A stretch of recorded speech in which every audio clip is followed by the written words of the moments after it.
un trabajo que les ofrezca condiciones de regularidad, condiciones de acceso a capacitación y a seguridad social. Este enorme contraste entre jóvenes que ingresan y jóvenes que son capaces de encontrar un trabajo, por supuesto nos lleva a que ya en una forma acumulada encontremos enormes disparidades, ¿verdad? En los últimos 10 años calculábamos y dábamos a conocer en el ENADE, se han producido no más de 200,000 empleos formales y esto equivale a no más del 10% de ese crecimiento en la fuerza laboral año con año. ¿Qué ocurre con el remanente? Bueno, la manifestación preponderante es el crecimiento de la informalidad y una segunda manifestación es, por supuesto, los patrones tan acentuados de migración, ¿verdad? De no menos, calculábamos, de no menos de 145,000 guatemaltecos emigran año con año buscando en el exterior condiciones que no encuentran en su patria. Dilemas estructurales muy importantes que Guatemala hoy enfrenta y como decíamos, no por consuelo de muchos vaya a ser esto pues lo destacable, pero viene a ser el empleo el tema central en el mundo hoy, no digamos también de Guatemala igualmente. La inflación ha sido una preocupación histórica de Guatemala. Guatemala es reconocida internacionalmente como un país con estabilidad monetaria de muchas décadas. Si bien en el año 2008, como vemos en la gráfica, se alcanzó 11% de inflación, esto vino reduciéndose. Se espera que este año 2012 concluya con una tasa de inflación del orden del 4.3%, que viene a estar dentro del rango estimado por la Junta Monetaria para el año de 4,5 más o menos 1%. El año próximo, 2013, se estima que la tasa de inflación podría crecer ligeramente al orden del 5%, pero no más que eso.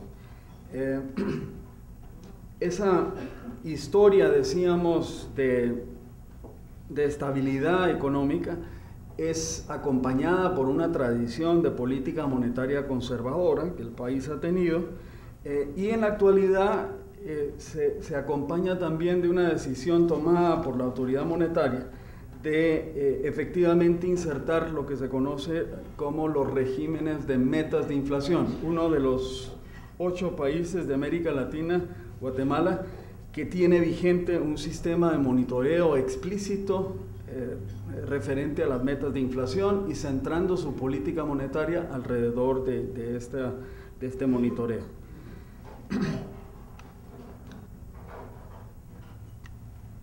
Referimos muy rápidamente como un referente adicional de precios, si bien el índice de precios al consumidor es el indicador más usado para monitorear lo que sucede con el nivel general de precios, pues simplemente recordamos aquí los niveles de las tasas de interés activas en dólares y en quetzales en este año 2012.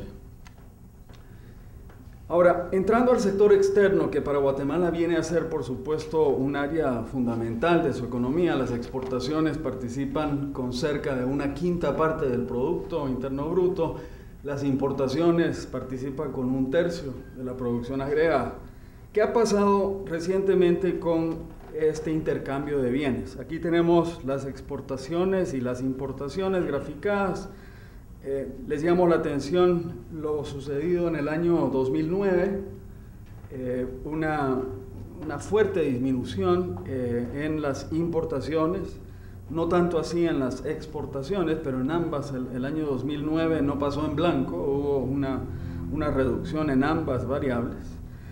Luego de este descenso, decíamos, del año 2009, han habido crecimientos muy saludables en la tasa de aumento de las exportaciones y también de las importaciones entre los años 2010 y 2011.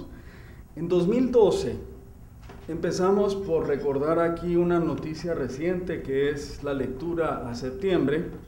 La lectura a septiembre del 2012 ya observado es una disminución de las exportaciones en 3%, Asociándose esto también con disminuciones de casi 7% en las exportaciones a nuestro principal socio comercial, los Estados Unidos, una reducción del 9% en las exportaciones hacia la eurozona, un segundo bloque importante para Guatemala. Entonces, a septiembre hay una disminución en las exportaciones ya materializada, y en el caso de las importaciones, un pequeño aumento, decimos ahí, del 1%. Esto nos lleva a tener alguna pauta para poder proyectar el año 2012. Anticipamos prácticamente un estacionamiento en el nivel de las exportaciones, un ligero aumento de 1% en las exportaciones del año 2012. Y una disminución en la tasa de crecimiento de las importaciones al orden del 4%. O sea, dinamismo sí, pero reducido respecto de lo que ha venido siendo el dinamismo en el sector externo del país. Haciendo nuevamente un acercamiento de las exportaciones primero. Comentamos aquí que 5 productos explican el 42% de la exportación total del país, y vamos a referirnos puntualmente a ellos en un momento. 5 principales productos de exportación. Exportaciones del orden de los 10.500 millones de dólares actualmente. Ahora, de la exportación total, 4 son los destinos principales de la exportación, y vamos a referirnos con nombre a ellos en un momento. En el caso de los productos, son, por supuesto, el caso del vestuario, el caso del café, el caso de los metales preciosos. Nuevamente, la referencia a este tipo de productos y a esta actividad económica que mencionábamos antes, el azúcar y el banano. Esos 5 productos, repito, explican el 42% de la exportación. Los metales preciosos ya contribuyen el 9% de la exportación total, y es una cifra del orden de los 950 millones de dólares que ya compite con los niveles que ha recibido el país en la exportación principal del servicio número 1, el turismo. Ya la exportación de metales preciosos tiene una magnitud semejante a la que tiene hoy la exportación de servicios de turismo del país. Ahora, esta primera de las 2 gráficas de las exportaciones quisiera también ponerla en un contexto incluso más amplio. En el año 85, cuando empieza un proceso de diversificación de la oferta exportable del país, y donde don Carmelo Torreviarte figuraba como directivo de la Gremial de Exportadores, las exportaciones totales del país eran una décima parte de lo que son hoy. Escasamente superaba 1.000 millones de dólares la exportación total. El 60% de ese nivel tan reducido de exportación lo explicaban 4 productos: el café, el azúcar, el banano y el cardamomo. Del año 85 al año 2011 no solo ha pasado el tiempo, sino ha habido también una transformación económica importante aquí en la base de exportaciones del país. Algo parecido tendría que decirse también con los destinos. Hoy exportar más allá de lo que es Centroamérica o los Estados Unidos es algo que se observa. Hay destinos adicionales en el Asia y en otras partes del mundo, en Europa por supuesto, donde Guatemala hoy exporta su producción. Mencionamos acá solamente la referencia del orden de magnitud del 27%, la importancia de Centroamérica en la exportación total del país, y Estados Unidos significando más del 40% del total de las exportaciones. En términos de importaciones, nuevamente 5 principales tipos de productos importados por Guatemala, y vamos a referirnos nuevamente a 3 o 4 bloques de origen de esa importación. El caso de las materias primas y de los bienes de capital como principales tipos de productos que el país importa, muy en línea con lo que se esperaría con una economía en el estado de desarrollo que tiene la economía nacional. Y en el caso de los orígenes, permítanme llamarles nuevamente la atención a Estados Unidos, principal socio comercial de Guatemala, con 40% de las importaciones proviniendo de ahí. Y el caso también que mencionábamos de diferencias muy grandes respecto al caso de exportaciones de Centroamérica, ¿verdad? Se importa de Centroamérica bastante menos de lo que se exporta, pero sigue siendo el segundo bloque en importancia para Guatemala. México aparece aquí como un socio comercial relevante en las importaciones, pero hay dos socios comerciales acá que vienen a dejar huella en los últimos años en el registro de las estadísticas comerciales. Y me refiero a la República Popular de China y a Colombia.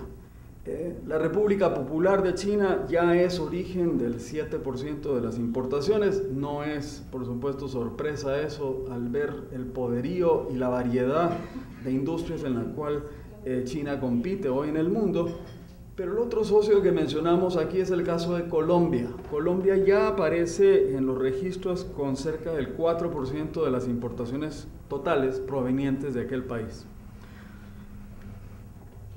Siempre en el sector externo, el intercambio en bienes es el punto de partida. ¿Qué sucede con la capacidad del país para comerciar en mercaderías? Pero obviamente no solo eso es lo que comerciamos con el resto del mundo.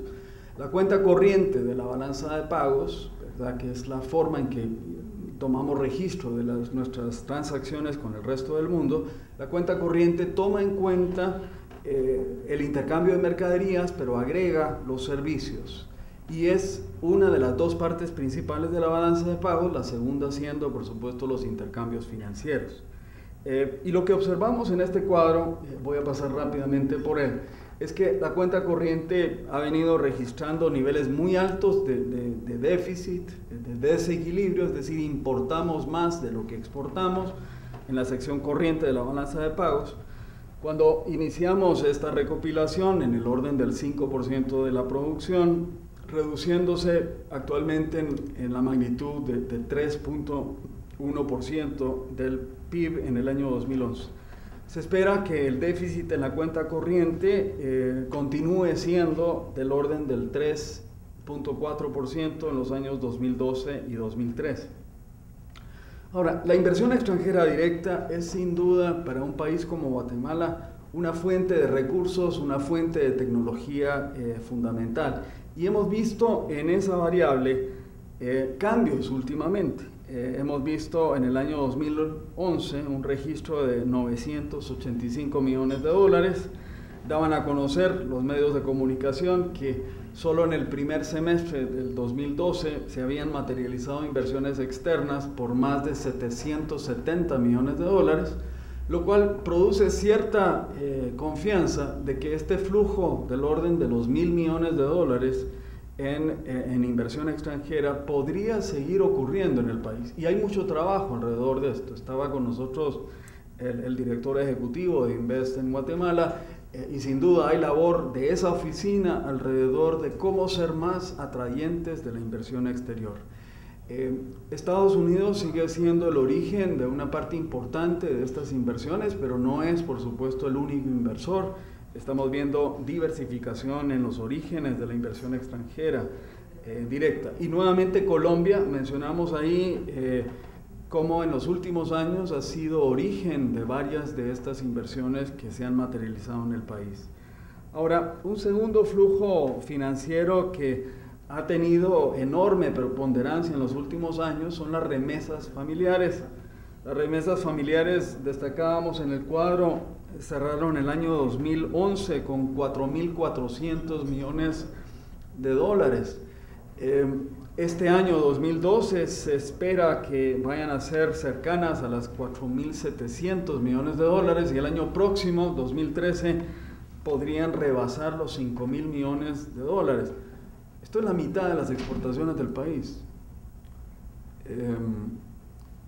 Es, por supuesto, un flujo financiero que tiene enorme repercusión en la economía nacional y hace pocos días el Ministerio de Economía anunciaba la realización de unos talleres, explicaban ellos, para poder convertir en más productivo el uso de las remesas. Esta es una aspiración importante, yo la he escuchado también en otras partes antes, Y por supuesto, gran parte de las remesas se usa a financiar el consumo. ¿Cómo poder llevar de este flujo del orden de los 5.000 millones de dólares esperado para el año 2013 a poder este flujo financiar inversiones distintas a simplemente financiar el consumo? Es el reto, y de ahí la reflexión que hacía el Ministerio de Economía recientemente. Y por último, mencionamos en el cuadro las reservas monetarias internacionales, que es por supuesto una variable que se monitorea también con mucho detenimiento, y que para un régimen cambiario como el que Guatemala tiene, que es de flotación sucia, donde interviene el Banco Central tratando de suavizar las variaciones en el tipo de cambio, el nivel de las reservas monetarias es sin duda una variable que incide en su capacidad de intervenir. Y como vemos en el cuadro, no menos de 4,5 meses de importaciones, ha sido la magnitud de las reservas monetarias internacionales, y habiendo venido de niveles incluso superiores a los 5 meses de importaciones. En el año 2009, lo observan ustedes ahí, 5,9 meses de importaciones en las reservas. Claramente una variable y una realidad en las reservas monetarias internacionales muy distinta a lo que era, digamos, la precariedad en esta materia que el país tuvo en la década de los años 80, por ejemplo, ¿verdad? Y claro, esta capacidad acrecentada que ha tenido el Banco Central en sus reservas internacionales, la dinámica propia de la actividad económica, la misma balanza cambiaria de ingresos y egresos de divisas, se traducen en una poca variación que hemos venido observando en el tipo de cambio nominal. Aquí simplemente registramos con una periodicidad mensual entre los años 2010 y 2012 qué ha venido sucediendo con el tipo de cambio. Ahora, la parte final de esta exposición tenía que ver con la hacienda pública, y es alrededor de ella, las finanzas del erario nacional, que quisiera tomar unos minutos ya aproximándome al cierre de esta intervención. Este es un cuadro que reporta nuevamente entre el año 2006 y el año proyectado 2013. 5 variables en la parte de la hacienda pública que son clave. Los ingresos tributarios, ¿verdad? La capacidad del Estado guatemalteco de tomar de sus ciudadanos, de sus contribuyentes, ingresos para financiar sus gastos corrientes y de inversión.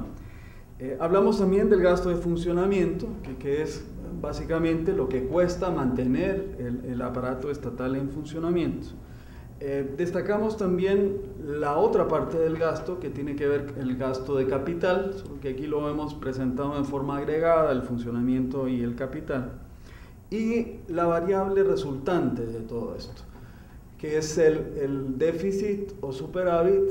Cuando este ocurre, muy pocas veces ha sucedido esto en Guatemala, si es capaz el Estado de obtener ingresos por la vía tributaria y no tributaria también, para financiar sus gastos de funcionamiento y de inversión o de capital. Y lo que observan acá es que, por eso el título de las estrecheces de la hacienda pública, ¿verdad? Ha venido el país haciendo grandes esfuerzos, y ustedes como empresarios lo saben muy bien, lo complejo, incluso lo presionado que resulta el cumplir con la obligación tributaria muchas veces. Ven ustedes cómo se ha venido superando lo que en una época se llamaba la barrera del 10% de la recaudación tributaria, cómo Guatemala era capaz de exceder el 10% de la recaudación como fracción del Producto Interno Bruto. Eso ha venido ocurriendo en los últimos años, y de hecho el año 2012 se espera que los ingresos tributarios alcancen el 10.7% del Producto Interno Bruto. El año próximo hay una gran duda respecto a la capacidad que tendrá el Estado de recaudar. Solo recordarles incluso lo que ha sucedido en los últimos meses en términos de el contraste en declaraciones del superintendente de Administración Tributaria y el ministro de Finanzas Públicas, ofreciendo ambos perspectivas muchas veces distintas sobre la capacidad de generar ingresos por la vía de la recaudación. Pero nuevamente el referente de los acuerdos de paz que hacía relación a alcanzar el 12% de la recaudación como fracción del producto, lo ha registrado Guatemala en el pasado. El año 2007 se tuvo una recaudación de 12.1% como fracción de la producción agregada. Pero hay en este cuadro de finanzas gran presión que proviene de los gastos de funcionamiento que han venido creciendo y rebasando la magnitud de los ingresos tributarios, superando el 10% con creces del Producto Interno Bruto. Y siendo, lamentablemente para el país, los gastos de capital la variable de ajuste. Si no se quiere, digamos, llevar al déficit una magnitud tan alta, ha sido, lamentablemente, en los gastos de capital, obviamente la inversión pública ahí materializada, la variable de ajuste para moderar la magnitud del déficit fiscal, que como vemos en la última parte de la filmina, el déficit se espera para el año 2012 que sea del orden del 2,5%, una magnitud parecida a lo que pueda ser el año 2013. Mencionamos ahí 2.6% del producto para el año 2013. Y es que el 2013, como sabemos, va a tener muchas peculiaridades en la parte de la hacienda pública, porque hay actualmente gran duda respecto a lo que se ha llamado la deuda flotante.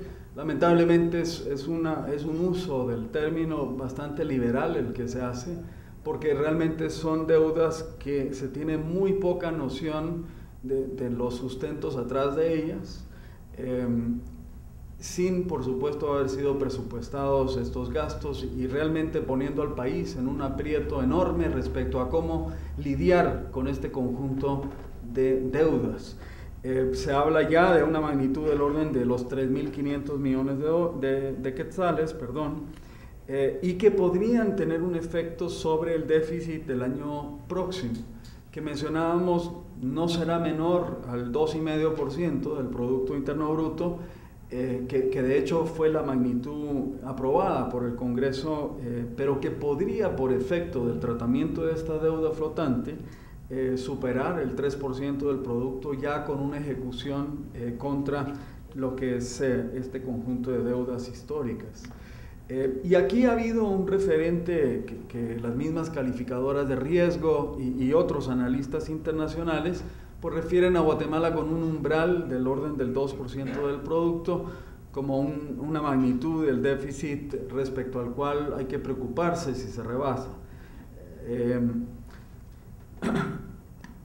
Y estamos todavía lejos de esto, por supuesto, en los últimos años. Y el año 2013, en esta aprobación apresurada que se observó en el Congreso, por los 67 millardos de quetzales que fue la aprobación del presupuesto, la gran duda estará alrededor de la capacidad de la economía de ofrecer recaudación tributaria. Y ahí, pues, el escenario más razonable apunta a que la recaudación no va a exceder del orden del 11.4% del producto, que viene a ser 0.7% del PIB arriba de lo que se materializó en el año 2012.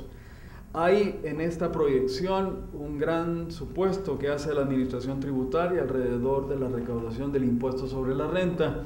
Arriba de los 4.500 millones de quetzales se esperan provengan de ese impuesto el año próximo. O sea, pues que con la entrada en vigencia de las reformas aprobadas este año y que entran en vigor el año próximo, habrá sin duda alrededor de la recaudación tributaria un monitoreo cercano para ver qué sucede efectivamente con la recaudación. Cerrando la sección de las finanzas públicas, no podíamos mencionar, por lo menos de pasada, lo que ha venido sucediendo con la deuda pública, y aquí estamos reportando los saldos de la deuda. Es decir, qué magnitud tiene lo que Guatemala debe a acreedores locales versus qué magnitud tiene lo que Guatemala debe en relación a su producción total a acreedores externos en moneda internacional, dólares fundamentalmente.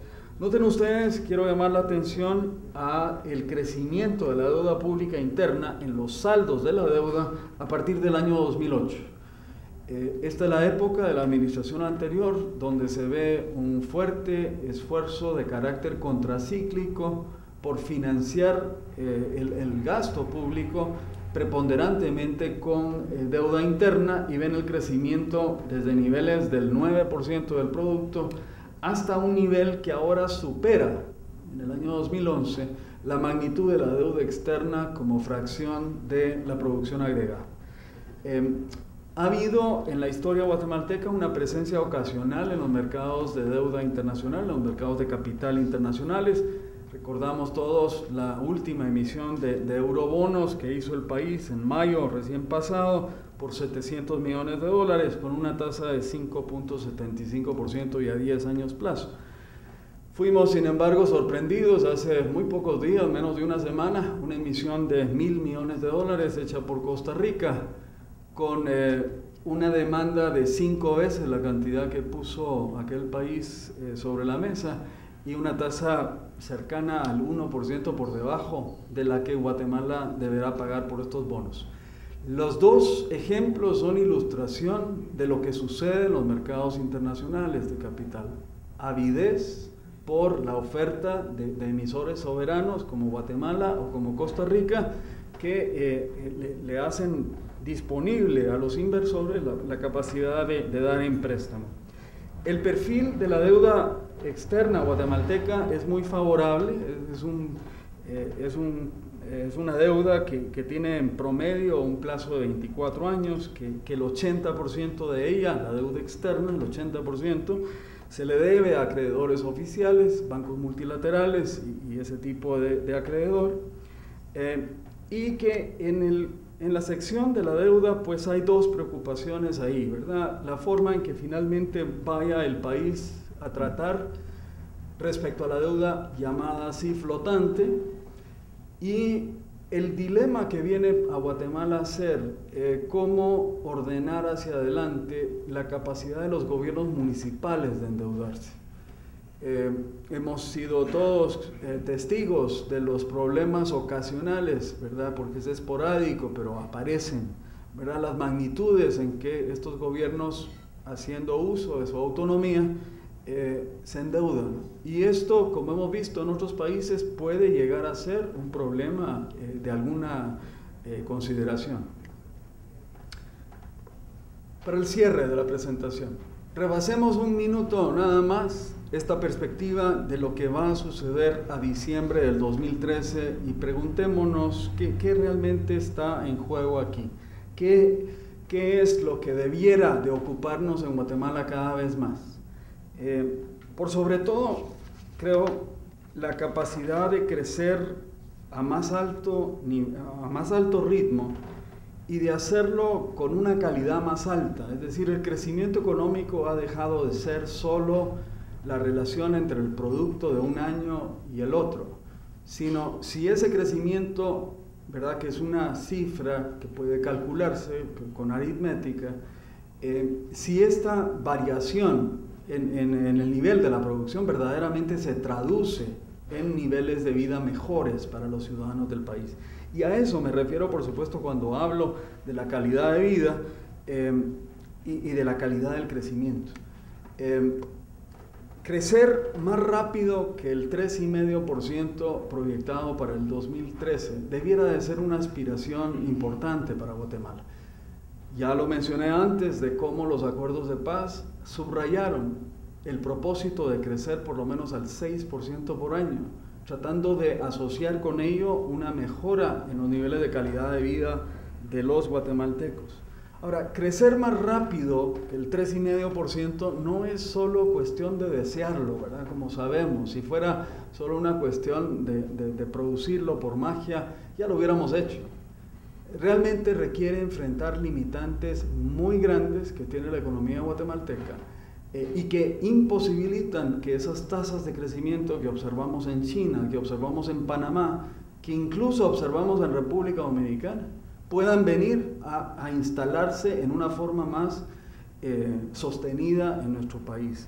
Limitantes que tienen que ver con las inversiones en capital humano, en destrezas, en habilidades, en condiciones que tienen los guatemaltecos al llegar al puesto de trabajo, capital humano, y en capital físico, ¿verdad? Esa infraestructura en calidad y en cantidad deficiente que tiene el país repercute sobre las posibilidades de crecimiento. Y naturalmente una limitante adicional tiene que ver con algo que es preocupación constante en ustedes y en todos los guatemaltecos: las condiciones de seguridad y justicia, de cómo con este bien público que es el tener o no seguridad y justicia, verdaderamente repercute sobre el apetito de la inversión y sobre la capacidad de emprendimiento que tenemos en el país. Ahora, estos impedimentos, decíamos que tienen que ver varios de ellos con las inversiones en capital humano y en capital físico. La formación bruta de capital fijo, que es una medida que usa el Banco Central para monitorear precisamente estos esfuerzos que hace la economía nacional por prepararse para el futuro, invertir en la parte privada y pública, ha venido siendo una magnitud por debajo del 15% del PIB. De hecho, es 14% en la actualidad. Crecer al 6%, que es nuevamente una aspiración deseable, y mencionábamos en el ENADE que viene a ser 6.34% la tasa que haría una diferencia entre llegar al bicentenario de una manera o de otra. 6% de crecimiento va a requerir que la tasa de inversión pase de niveles del 15% que ha sido históricamente en Guatemala a no menos del 25%. Eso no ocurre de forma automática, no ocurre por casualidad. Hay gran esfuerzo asociado alrededor de estos procesos de inversión creciente que posibilitan un crecimiento más alto en la economía nacional. Y la inseguridad, nuevamente referida como un factor de alta incidencia.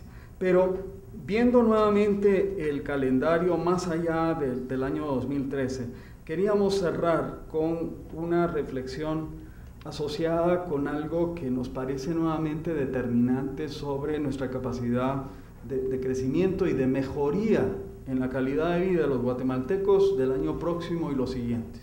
Y tiene que ver con la capacidad que podamos tener en Guatemala para alcanzar mayores niveles de acuerdo respecto a tres cosas. Lo primero, si somos capaces o no de explotar racionalmente recursos no renovables en nuestro país. Hemos mencionado varias veces ya los signos que está dejando la explotación de estos materiales y cómo incluso el ministro de Energía el 12 de octubre pasado presentaba una propuesta al Congreso de la República para reformar la ley de minería. Varios países en América Latina han visto en los recursos no renovables no la salvación